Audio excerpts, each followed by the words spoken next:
আল্লাহর জন্য। তো এই খরচ যিনি করবেন আল্লাহর জন্য, তার জন্য আল্লাহর ভালোবাসা ওয়াজিব। এরপরে ওয়াল মুতাজাবিরিনা ফিয়া, যারা একে অপরকে দেখতে যায় তাদের জন্য আল্লাহর ভালোবাসা ওয়াজিব। জোরে বলেন সুবহানাল্লাহ।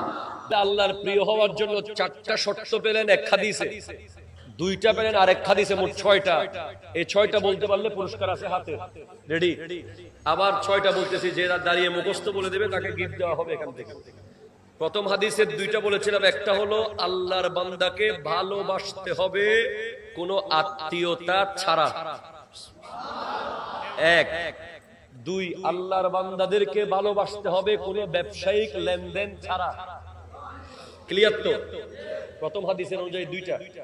দ্বিতীয় হাদিসের 4টা। একটা হলো আল্লাহর বান্দাকে ভালোবাসতে হবে শুধু আল্লাহ পাওয়ার জন্য। 2 নম্বর, আল্লাহকে খুশি করার জন্য তার বান্দার পাশে বসতে হবে। 3 নম্বর, আল্লাহকে খুশি করার জন্য তার বান্দার জন্য খরচ করতে হবে। 4 নম্বর, আল্লাহকে খুশি করার জন্য তার বান্দাকে দেখতে যেতে হবে। আচ্ছা, প্রথম 2টা রাখলাম, পরের 4টা কি কেউ মুখস্থ বলতে পারবেন? হ্যাঁ বলো। 1,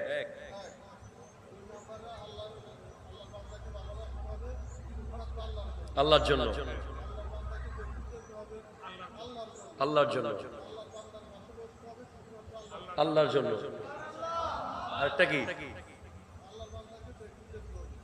একটা রয়ে গেছে,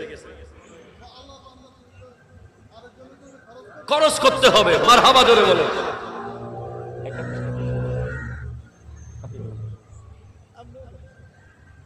মারহাবা জোরে বলেন, মারহাবা। এভাবে ওরস হতে হবে। এবার আরেকটা হাদিস বলবো, 10টা। সময় আসেনি? আসেনি? চোখ বড় বড় তাকাচ্ছেন তার আমার দিকে, ভয় লাগতেছে।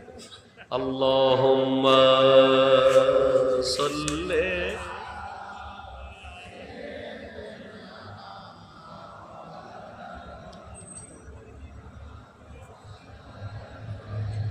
সাইয়্যিদিনা।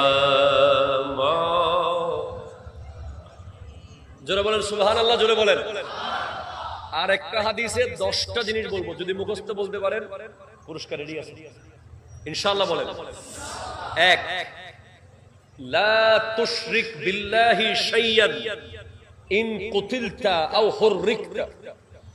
কখনো আল্লাহর সাথে শিরিক করা যাবে না।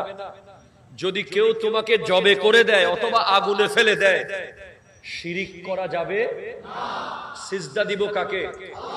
আরো জোরে, কাকে? আরো জোরে।